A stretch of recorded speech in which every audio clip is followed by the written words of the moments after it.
E vamos à resposta. O seu filho vai começar a fazer atividade física ou então vai intensificar essas atividades.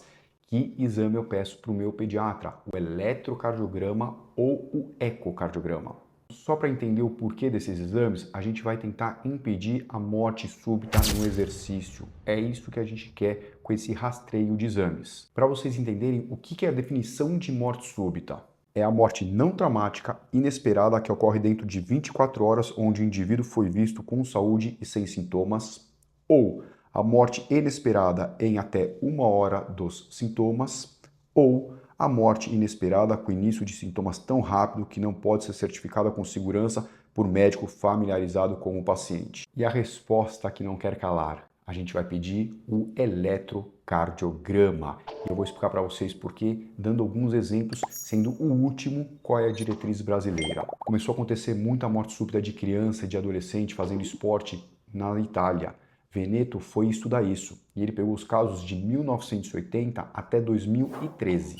Ele conseguiu 650 casos de jovens atletas com morte súbita. E o que tinha de comum, tanto na autópsia quanto nos exames genéticos dessas crianças? 91% eram de causas cardíacas. Desde então, virou compulsório na Itália fazer o eletrocardiograma e a gente teve diminuição de mais de 90% dos casos de morte súbita nas crianças e adolescentes. Em contrapartida, os Estados Unidos vai contra isso. Eles pedem para não fazer absolutamente nada, para fazer mais ou menos a diretriz brasileira. Ele passa pelo médico, seja o pediatra, médico do esporte ou médico do adolescente, ele vê todo o histórico familiar, se existe algum histórico de doenças cardíacas, ele faz uma boa anamnese, ele faz um bom exame físico e, se necessário, ele vai pedir algum exame e aí sim começando pelo eletrocardiograma. E hoje, qual é a diretriz brasileira?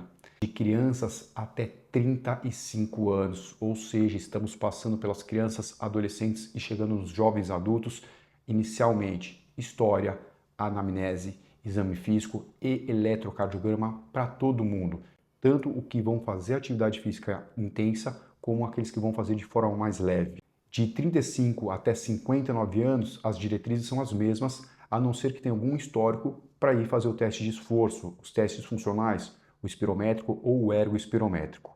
A partir de 60 anos, torna-se obrigatório fazer toda a avaliação, eletrocardiograma e também os testes funcionais. As orientações dadas hoje são tanto pela Sociedade Brasileira de Cardiologia quanto também pela Sociedade Brasileira de Esporte. Mas Marcelo, por que só o eletrocardiograma e não o eco também? Então, gente, para vocês que tiverem condições de fazer o eco é sensacional. A gente vai ver toda a parte anatômica do coração dessa criança, desse adolescente, desse adulto.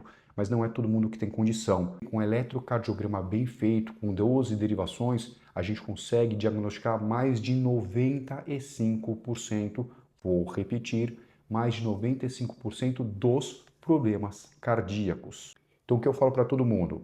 Uma primeira avaliação, você pode fazer um eletrocardiograma e também um ecocardiograma. Ele não é obrigatório, mas é válido. Uma vez que esse eco está normal e o eletro também, a gente libera para atividade física.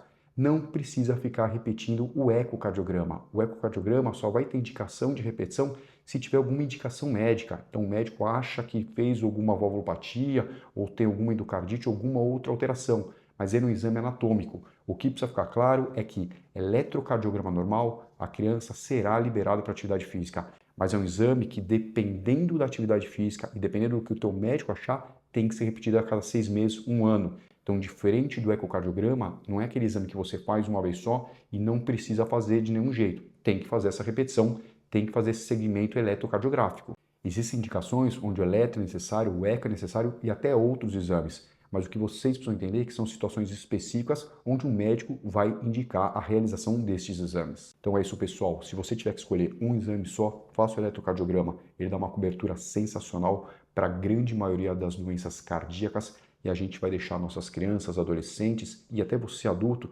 fazer sua atividade física sem problema e sem risco.